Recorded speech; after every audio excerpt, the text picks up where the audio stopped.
दोस्तों, स्वागत है आप सभी का हमारे इस यूट्यूब चैनल आशीष क्लासेस 2.0 में। तो आज के इस वीडियो में हम क्लास 10th के छात्रों के लिए बायोलॉजी का यानी जीव विज्ञान का पहला चैप्टर लेकर आए हैं, पहला लेसन जिसका नाम है जैव प्रक्रम। आप स्क्रीन पर देख सकते हैं जिस चैप्टर का नाम है जैव प्रक्रम। इस चैप्टर से जितना भी ऑब्जेक्टिव बनने वाला है मैं उन सारे ऑब्जेक्टिव को इस वीडियो में डिस्कशन करने वाला हूँ, ठीक है। और इससे पहले मैं क्लास 10th के छात्रों के लिए फिजिक्स और केमिस्ट्री का चैप्टर बाय चैप्टर ऑब्जेक्टिव का वीडियो अपलोड कर चुका हूँ, ठीक है। अभी तक उस वीडियो को नहीं देखे हैं तो हमारे चैनल के प्लेलिस्ट में जाकर आप उस वीडियो को देख सकते हैं। तो चलिए हम चलते हैं, प्रश्न को देख लेते हैं। यहाँ पर आप पहला प्रश्न देख सकते हैं। बोला जा रहा है कौन सा एंजाइम इमल्सीकृत वसा का पाचन करता है। कौन सा एंजाइम इमल्सीकृत वसा का पाचन करता है। देखिए ये जो प्रश्न है 2019 बोर्ड मॉडल यानी बोर्ड एग्जाम में पूछा हुआ प्रश्न है। तो ऑप्शन है pepsin, B trypsin, option C बोला जा रहा है लाइपेज और ऑप्शन डी इनमें से कोई नहीं। तो ये पहला जो प्रश्न है ये इम्पोर्टेंट प्रश्न है और इसका जो आंसर होगा वह ट्रिप्सिन होगा, यानी ऑप्शन नंबर बी इसका बिल्कुल सही आंसर हो जाएगा, ट्रिप्सिन, ठीक है। उसके बाद 2 नंबर प्रश्न आप सभी स्क्रीन पर देख सकते हैं। बोला जा रहा है सामान्य प्रकुंचन रक्तदाब होता है। सामान्य प्रकुंचन रक्तदाब होता है। ऑप्शन है 80 mm, B 100 mm, option C 120 mm और ऑप्शन डी 130 mm। और ये जो प्रश्न है 2019 एग्जाम में पूछा हुआ प्रश्न है। तो ये 2 नंबर भी जो प्रश्न है ये भी इम्पोर्टेंट प्रश्न है और इसका जो आंसर होगा वह 120 mm होगा, ठीक है। यानी ऑप्शन नंबर जो इसका सी है बिल्कुल सही आंसर हो जाएगा। चलिए अगला प्रश्न को हम देख लेते हैं। यहाँ पर 3 नंबर जो प्रश्न आप सभी स्क्रीन पर देख सकते हैं। बोला जा रहा है पत्तियों में प्रकाश संश्लेषण द्वारा बना भोजन पादप के अन्य भागों में किसके द्वारा भेजा जाता है। इम्पोर्टेंट प्रश्न है। देखिए बोला जा रहा है पत्तियों में प्रकाश संश्लेषण द्वारा बना भोजन पादप के अन्य भागों में किसके द्वारा भेजा जाता है। ऑप्शन है जाइलम द्वारा, बी फ्लोएम द्वारा, सी रंध्र द्वारा और ऑप्शन डी इनमें से सभी। और ये भी जो प्रश्न है 2019 एग्जाम में पूछा हुआ प्रश्न है। तो इस प्रश्न का जो बिल्कुल सही आंसर हो जाएगा वो ऑप्शन नंबर बी हो जाएगा, फ्लोएम द्वारा, ठीक है। 3 नंबर जो प्रश्न है इसका सही आंसर बी हो जाएगा। चलिए अगला प्रश्न यहाँ पर आप सभी स्क्रीन पर देख सकते हैं। बोला जा रहा है पौधों में वाष्पोत्सर्जन किस भाग में होता है। पौधों में वाष्पोत्सर्जन किस भाग में होता है। ऑप्शन ए जड़, बी तना, सी पत्ता और ऑप्शन डी फूल। और ये भी जो प्रश्न है 2011 सेटे में पूछा हुआ प्रश्न है। तो इस प्रश्न का जो बिल्कुल सही आंसर हो जाएगा वह जड़ हो जाएगा, यानी ऑप्शन नंबर ए इसका बिल्कुल सही आंसर हो जाएगा। चलिए अगला प्रश्न को हम देख लेते हैं। यहाँ पर आप सभी देख सकते हैं। बोला जा रहा है अगला प्रश्न कृत्रिम वृक्क किन अपशिष्ट पदार्थों को रुधिर से अपवहन द्वारा पृथक करता है। देखिए इम्पोर्टेंट प्रश्न है। बोला जा रहा है कृत्रिम वृक्क किन अपशिष्ट पदार्थों को रुधिर से अपवहन द्वारा पृथक करता है। ऑप्शन है नाइट्रोजन, बी कार्बन, सी ऑक्सीजन और ऑप्शन डी इनमें से सभी। और ये भी जो प्रश्न है 2011 में पूछा हुआ प्रश्न है। तो इस प्रश्न का जो आंसर होगा वह ए हो जाएगा, नाइट्रोजन, ठीक है। राइट आंसर ऑप्शन नंबर 5 का ए हो जाएगा। उसके बाद यहाँ पर 6 नंबर जो प्रश्न है बोला जा रहा है निम्नलिखित में से कौन उभयलिंगी जंतु है। निम्नलिखित में से कौन उभयलिंगी जंतु है। ऑप्शन है केंचुआ, बी मछली, सी शेर और ऑप्शन डी बकरी। और ये जो प्रश्न है 2014 और 2016 में पूछा हुआ प्रश्न है। तो इस प्रश्न का जो बिल्कुल सही आंसर हो जाएगा वो ऑप्शन नंबर ए हो जाएगा, केंचुआ। देखिए जो केंचुआ होता है वह उभयलिंगी जंतु होता है। Right answer option number A हो जाएगा। चलिए अगला प्रश्न को हम देख लेते हैं।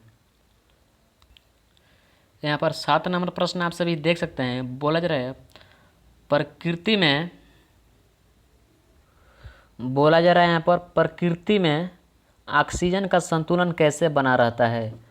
प्रकृति में ऑक्सीजन का संतुलन कैसे बना रहता है। और ये जो प्रश्न है 2011 में पूछा हुआ प्रश्न है। ऑप्शन है संयोजन क्रिया द्वारा, बी प्रकाश संश्लेषण द्वारा, ऑप्शन सी अपघटन द्वारा और ऑप्शन डी इनमें से कोई नहीं।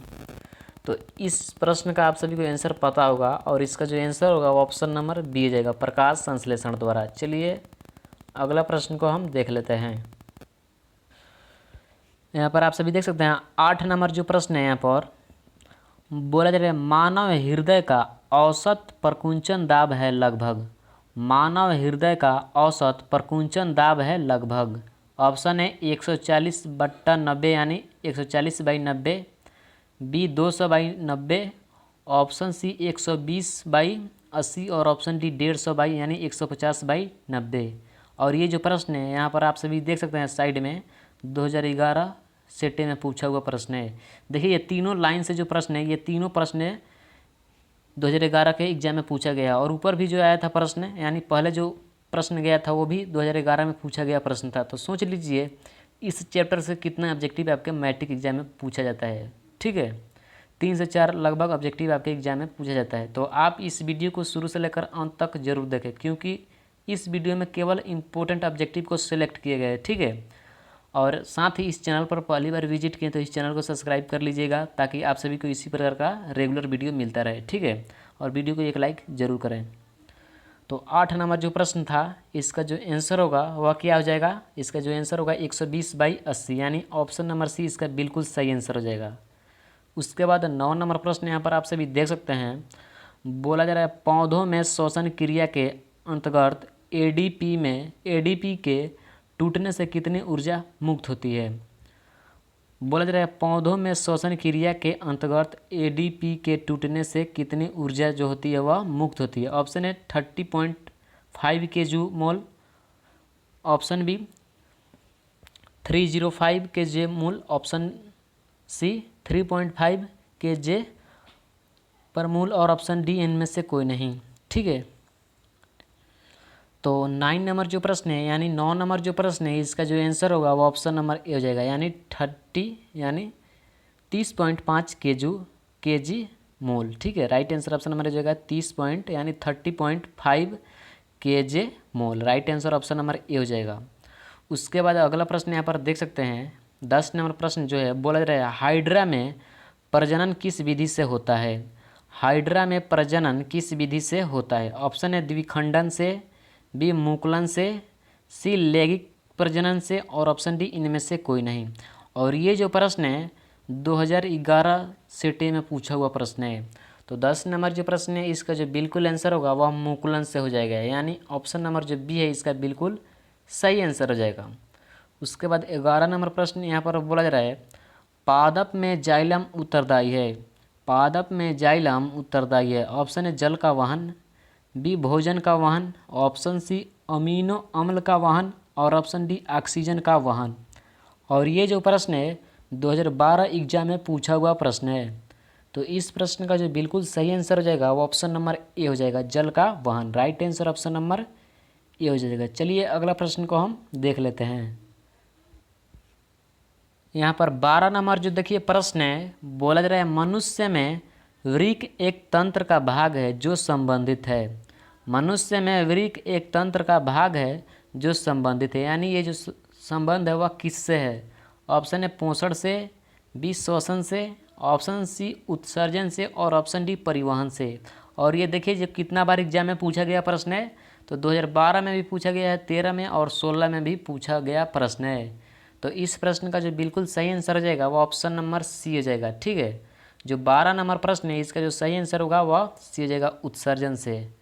उसके बाद यहाँ पर अगला प्रश्न देख सकते हैं, बोला जा रहा है प्रकाश संश्लेषण क्रिया में ऑक्सीजन बाहर निकलता है। प्रकाश संश्लेषण क्रिया में ऑक्सीजन बाहर निकलता है। ऑप्शन है जल से, बी CO2 से, सी ग्लूकोज से और ऑप्शन डी डिक्यूट-योजोम से। डिक्यूट-योजोम से। ठीक है, और ये जो प्रश्न है 2013 सेट ए में पूछा हुआ प्रश्न है। तो इस प्रश्न का जो बिल्कुल आंसर हो जाएगा वह CO2 हो जाएगा। ठीक है, यानी ऑप्शन नंबर बी इसका बिल्कुल सही आंसर हो जाएगा। उसके बाद चलिए अगला प्रश्न को हम देख लेते हैं। यहाँ पर देख सकते हैं 14 नंबर जो प्रश्न है, बोला जा रहा है मैग्नीशियम पाया जाता है। मैग्नीशियम पाया जाता है। ऑप्शन है क्लोरोफिल में, बी लाल रक्त कण में, ऑप्शन सी वर्णी लवक में और ऑप्शन डी श्वेत रक्त कण में। और ये जो प्रश्न है 2013 और 2016 में पूछा हुआ प्रश्न है। तो इस प्रश्न का जो बिल्कुल सही आंसर होगा वह क्लोरोफिल है, यानी ऑप्शन नंबर ए इसका बिल्कुल सही आंसर हो जाएगा। मैग्नीशियम पाया जाता है तो किस में, तो क्लोरोफिल में। Right answer option number A हो जाएगा। उसके बाद यहाँ पर 15 नंबर प्रश्न आप सभी देख सकते हैं। बोला जा रहा है कवक में पोषण की कौन सी विधि है। कवक में पोषण की कौन सी विधि है। ऑप्शन है स्वपोषी, बी मृतजीवी, सी समभोजी और ऑप्शन डी इनमें से कोई नहीं। और ये भी जो प्रश्न है 2014 सेटे में पूछा हुआ प्रश्न है। तो इस प्रश्न का आंसर शायद आप सभी को पता होगा और इसका जो आंसर होगा वह मृतजीवी, यानी ऑप्शन नंबर बी इसका बिल्कुल सही आंसर हो जाएगा। उसके बाद यहाँ पर देखिए 16 नंबर प्रश्न बोला जा रहा है क्लोरोफिल वर्ण का रंग है। क्लोरोफिल वर्ण का रंग है। ऑप्शन है हरा, बी नीला, सी लाल और ऑप्शन डी सफ़ेद। और ये भी जो प्रश्न है 2015 सेटे में पूछा हुआ प्रश्न है। तो इस प्रश्न का ये बहुत इजी प्रश्न है और इसका जो आंसर होगा वह ए हो जाएगा, हरा। क्लोरोफिल वर्ण का जो रंग होता है वह हरा होता है। Right answer option number A हो जाएगा। चलिए अगला प्रश्न को हम देख लेते हैं। यहाँ पर देख सकते हैं 17 नंबर जो प्रश्न है बोला जा रहा है टेनिन मुख्यतः कहाँ जमा होता है। टेनिन मुख्यतः कहाँ जमा होता है। ऑप्शन है वृक्ष के छाल में, बी पुराने जाइलम में, सी पुराने फ्लोएम में और ऑप्शन डी जड़ों में। तो ये बहुत ही इंपॉर्टेंट प्रश्न है और ये भी जो प्रश्न है 2015 में पूछा गया प्रश्न है। तो इस प्रश्न का जो आंसर होगा वह वृक्ष के छाल, यानी ऑप्शन नंबर ए इसका बिल्कुल सही आंसर हो जाएगा। चलिए अगला प्रश्न को हम देख लेते हैं।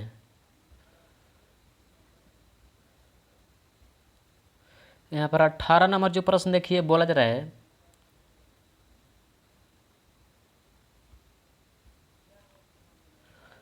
पाइरुवेट के विखंडन से यह कार्बन डाइऑक्साइड जल तथा ऊर्जा देता है और यह क्रिया होती है। कहाँ पर होती है यह क्रिया, बोला जा रहा है पाइरुवेट के विखंडन से यह कार्बन डाइऑक्साइड तथा जल ऊर्जा देता है और यह क्रिया होती है, यानी यह जो क्रिया होती है वह कहाँ पर होती है। ऑप्शन है कोशिका द्रव में, बी माइटोकॉन्ड्रिया में, सी हरित लवक में और ऑप्शन डी केंद्रक में। और ये जो प्रश्न है 2015 सेट ए में पूछा हुआ प्रश्न है। तो इस प्रश्न का जो बिल्कुल सही आंसर होगा वह बी हो जाएगा, यानी माइटोकॉन्ड्रिया में। राइट आंसर क्या हो जाएगा इसका जो होगा वह बी हो जाएगा, माइटोकॉन्ड्रिया में। चलिए अगला प्रश्न यहाँ पर बोला जा रहा है खुला परिसंचरण तंत्र किसमें पाया जाता है। खुला परिसंचरण तंत्र किसमें पाया जाता है। ऑप्शन है मनुष्य में, बी कॉकरोच में, सी घोड़ा में और ऑप्शन डी ऊँट में। और ये जो प्रश्न है 2015 में भी पूछा गया प्रश्न है। तो इस प्रश्न का जो बिल्कुल सही आंसर होगा वह क्या हो जाएगा, तो कॉकरोच हो जाएगा, यानी ऑप्शन नंबर बी इसका बिल्कुल सही आंसर हो जाएगा, कॉकरोच में। उसके बाद चलिए अगला प्रश्न यहाँ पर देख सकते हैं आप सभी। 20 नंबर जो प्रश्न है बोला जा रहा है मनुष्य के वृक्क की रचनात्मक और क्रियात्मक इकाई क्या है। और ये जो प्रश्न है 2017 सेटे में पूछा हुआ प्रश्न है। तो ऑप्शन है वृक्क नलिका, बी न्यूरॉन, ऑप्शन सी एक जान और ऑप्शन डी नेफ्रोडिया। ठीक है, नेफ्रीडिया। तो 20 नंबर प्रश्न का जो बिल्कुल आंसर होगा वह ए हो जाएगा, वृक्क नलिका। राइट आंसर ऑप्शन नंबर जो ए होगा वह रचनात्मक और क्रियात्मक इकाई। देखिए मनुष्य के वृक्क की रचनात्मक और क्रियात्मक इकाई क्या है, तो वृक्क नलिका है। Right answer option number A हो जाएगा। उसके बाद 21 नंबर जो प्रश्न है बोला जा रहा है पादप में फ्लोएम उत्तरदायी है। पादप में फ्लोएम उत्तरदायी है। ऑप्शन है जल संवहन, बी भोजन संवहन, सी एमिनो अल संवहन और ऑप्शन डी ऑक्सीजन का वहन। और ये जो प्रश्न है 2017 एग्जाम में पूछा हुआ प्रश्न है। तो इस प्रश्न का जो आंसर होगा वह ऑप्शन नंबर बी हो जाएगा, भोजन संवहन। Right answer option number B हो जाएगा। चलिए अगला प्रश्न को हम देख लेते हैं। यहाँ पर अगला प्रश्न है रक्त का थक्का बनाने में सहायक होता है। रक्त का थक्का बनाने में सहायक होता है। और ये भी जो प्रश्न है 2017 एग्जाम में पूछा हुआ प्रश्न है। ऑप्शन है लाल रक्त कोशिका, बी श्वेत रक्त कोशिका, सी रक्त विषाणु और ऑप्शन डी इनमें से कोई नहीं। तो 22 नंबर जो प्रश्न है इसका जो बिल्कुल आंसर होगा वह रक्त विषाणु, यानी ऑप्शन नंबर सी इसका बिल्कुल सही आंसर हो जाएगा। उसके बाद 23 नंबर प्रश्न देखिए बोला जा रहा है कुटपाद किस में पाया जाता है? कुटपाद किस में पाया जाता है? ऑप्शन है पैरामीशियम में, बी यूग्लिना में, सी अमीबा में और ऑप्शन डी इनमें से कोई नहीं। और ये भी जो प्रश्न है 2016 एग्जाम में पूछा हुआ प्रश्न है, तो आप सभी को इसका आंसर पता भी होगा और इसका जो आंसर होगा वह अमीबा में होगा, यानी ऑप्शन नंबर सी इसका बिल्कुल सही आंसर हो जाएगा, क्योंकि कुटपाद जो होता है वह अमीबा में पाया जाता है। Right answer option number C हो जाएगा। चलिए अगला प्रश्न को हम देख लेते हैं। यहाँ पर 24 नंबर जो प्रश्न है, बोला जा रहा है मानव में डायलिसिस थैली है। मानव में डायलिसिस थैली है, तो ऑप्शन है नेफ्रॉन, बी न्यूरॉन, सी माइटोकॉन्ड्रिया और सी इनमें से कोई नहीं। और ये जो प्रश्न है 2017 2014 सेटे में पूछा हुआ प्रश्न है, तो इस प्रश्न का जो बिल्कुल सही आंसर होगा वो ऑप्शन नंबर ए हो जाएगा, नेफ्रॉन में। Right answer option number A हो जाएगा। ठीक है, मानव में डायलिसिस थैली है तो nephron. Right answer option number A हो जाएगा। उसके बाद अगला प्रश्न यहाँ पर बोला जा रहा है भोजन का पचना किस प्रकार की अभिक्रिया है? भोजन का पचना किस प्रकार की अभिक्रिया है? ऑप्शन है उपचयन, बी संयोजन, सी अपचयन और ऑप्शन डी विस्थापन। और ये जो प्रश्न है 2014 और 2016 में पूछा हुआ प्रश्न है, तो इस प्रश्न का जो बिल्कुल सही आंसर हो जाएगा वह उपचयन हो जाएगा, यानी ऑप्शन नंबर ए इसका बिल्कुल सही आंसर होगा। उसके बाद यहाँ पर अगला प्रश्न आप सभी देख सकते हैं स्क्रीन पर, बोला जा रहा है मनुष्य के दांत की सबसे ऊपरी परत क्या है? मनुष्य के दांत की सबसे ऊपरी परत क्या है? ऑप्शन है डेंटाइन, बी इनामेल, सी मज्जा गुहा और ऑप्शन डी अस्थि। अस्थि, ठीक है, अस्थि। और ये जो प्रश्न है बोर्ड मॉडल प्रश्न है, तो इस प्रश्न का जो बिल्कुल सही आंसर हो जाएगा वह बी हो जाएगा, यानी इनामेल। ठीक है, right answer option number B हो जाएगा, इनामेल। उसके बाद 27 नंबर प्रश्न यहाँ पर बोला जा रहा है ग्लूकोज कितने कार्बन से बना अणु है? ग्लूकोज कितने कार्बन से बना अणु है? ऑप्शन है 3, बी 6, सी 5 और ऑप्शन डी बोला जा रहा है 4। और ये भी जो प्रश्न है बोर्ड मॉडल प्रश्न है, तो इस प्रश्न का जो बिल्कुल सही आंसर होगा वह ऑप्शन नंबर बी हो जाएगा, 6। ठीक है, 6 हो जाएगा इसका राइट आंसर। ग्लूकोज कितने कार्बन के बना अणु है? कार्बन से बना अणु है, तो 6 कार्बन से बना अणु होता है। ठीक है, राइट आंसर ऑप्शन नंबर इसका बी हो जाएगा। उसके बाद 28 नंबर प्रश्न यहाँ पर बोला जा रहा है डायलिसिस मशीन किस तरह कार्य करता है? डायलिसिस मशीन किस तरह कार्य करता है? ऑप्शन है कृत्रिम यकृत का, बी कृत्रिम वृषण का, ऑप्शन सी कृत्रिम वृक्क का और ऑप्शन डी कृत्रिम ग्रंथि का। और ये भी जो प्रश्न है बोर्ड मॉडल प्रश्न है, तो इस प्रश्न का जो आंसर होगा वह क्या हो जाएगा? तो इसका बिल्कुल सही आंसर होगा वह कृत्रिम वृक्क का, यानी ऑप्शन नंबर सी इसका बिल्कुल सही आंसर हो जाएगा। चलिए अगला प्रश्न हम देख लेते हैं। उसके बाद यहाँ पर देखिए अगला प्रश्न है, बोला जा रहा है मनुष्य के आहार नाल की लंबाई कितनी है? मनुष्य के आहार नाल की लंबाई कितनी है? ऑप्शन है 8 से 10 मीटर, बी 8 से 10 सेंटीमीटर, ऑप्शन सी 2 से 4 मीटर और ऑप्शन डी 1 से 2 मीटर।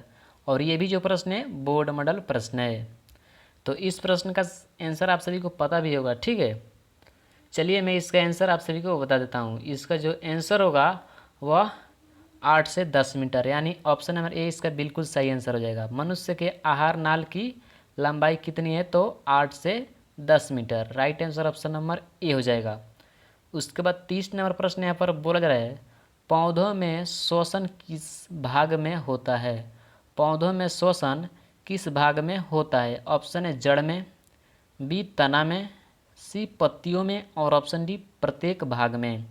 और ये भी जो प्रश्न है बोर्ड मॉडल प्रश्न है, तो इस प्रश्न का जो बिल्कुल सही आंसर हो जाएगा वह क्या हो जाएगा? प्रत्येक भाग में। ठीक है, right answer option number D हो जाएगा। पौधों में श्वसन किस भाग में होता है? पौधों में श्वसन किस भाग में होता है? तो जड़ से भी होता है, तना से भी होता है और पत्तियों से, यानी ऑप्शन नंबर इसका डी इसका बिल्कुल सही आंसर हो जाएगा। ठीक है, प्रत्येक भाग से। उसके बाद यहाँ पर 31 नंबर प्रश्न देखिए, बहुत ही इम्पोर्टेंट प्रश्न है। बोला जा रहा है 31 नंबर जो प्रश्न, डेंगू उत्पन्न करने वाला मच्छर किस तरह के जल में रहता है। डेंगू उत्पन्न करने वाला मच्छर किस तरह के जल में रहता है। ऑप्शन है साफ जल, बी गंदा जल, सी खरा जल और ऑप्शन डी मृदु जल। तो इस प्रश्न का जो बिल्कुल सही आंसर होगा वह साफ जल हो जाएगा। ठीक है, साफ जल। डेंगू उत्पन्न करने वाला मच्छर किस तरह के जल में होता है, तो साफ जल में। Right answer option number A हो जाएगा। बहुत से सारे स्टूडेंट जो होते हैं वह गंदा जल मारते हैं, लेकिन गंदा जल में ये नहीं रहते हैं क्योंकि ये साफ जल में रहते हैं। Right answer option number A हो जाएगा। देखिए, मलेरिया उत्पन्न करने वाला जब मच्छर होता है वह गंदा जल में होता है, जबकि डेंगू उत्पन्न करने वाला मच्छर जो होता है वह साफ जल में होता है।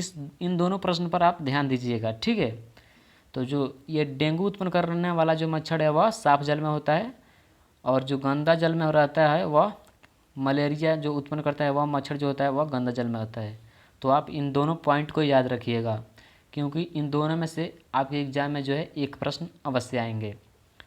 तो 31 नंबर जो प्रश्न है इसका बिल्कुल सही आंसर ऑप्शन नंबर ए हो जाएगा। उसके बाद इस चैप्टर का अंतिम ऑब्जेक्टिव है, बोला जा रहा है प्रोटोजोआ अवशिष्ट पदार्थ का निष्कासन कैसे करता है। प्रोटोजोआ अवशिष्ट पदार्थों का निष्कासन कैसे करता है। ऑप्शन ए विसरण द्वारा, बी परासरण द्वारा, ऑप्शन सी अवशोषण द्वारा और ऑप्शन डी निष्कासन द्वारा। और ये भी जो प्रश्न है इम्पोर्टेंट प्रश्न है। तो इस प्रश्न का जो बिल्कुल सही आंसर होगा वह क्या हो जाएगा, वह विसरण द्वारा, यानी ऑप्शन नंबर ए इसका बिल्कुल सही आंसर होगा। प्रोटोजोआ अपशिष्ट पदार्थों का निष्कासन कैसे करता है, तो विसरण द्वारा। Right answer option number A हो जाएगा। तो दोस्तों यही था आप सभी के पहला जो चैप्टर था जिसका नाम था जैव प्रक्रम।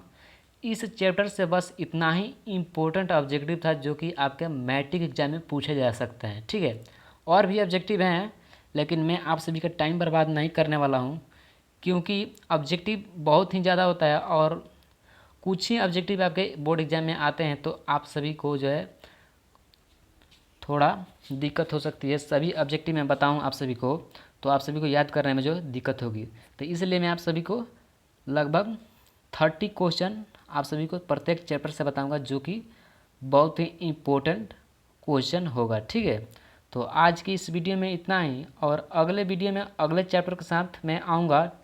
और आप सभी से मैं रिक्वेस्ट करता हूं कि अगर आप इस चैनल पर पहली बार विजिट किए तो इस चैनल को सब्सक्राइब कर लें और बगल में बेल आइकन को प्रेस करें, ताकि आप सभी को इसी प्रकार का रेगुलर वीडियो मिलता रहे। और साथ ही इस वीडियो को लाइक नहीं किए तो एक लाइक ज़रूर करें, क्योंकि आपका एक लाइक हमें नेक्स्ट वीडियो बनाने का मोटिवेट करता है। ठीक है, तो मिलेंगे अगले वीडियो में, तब तक के लिए आप सभी को बहुत बहुत धन्यवाद।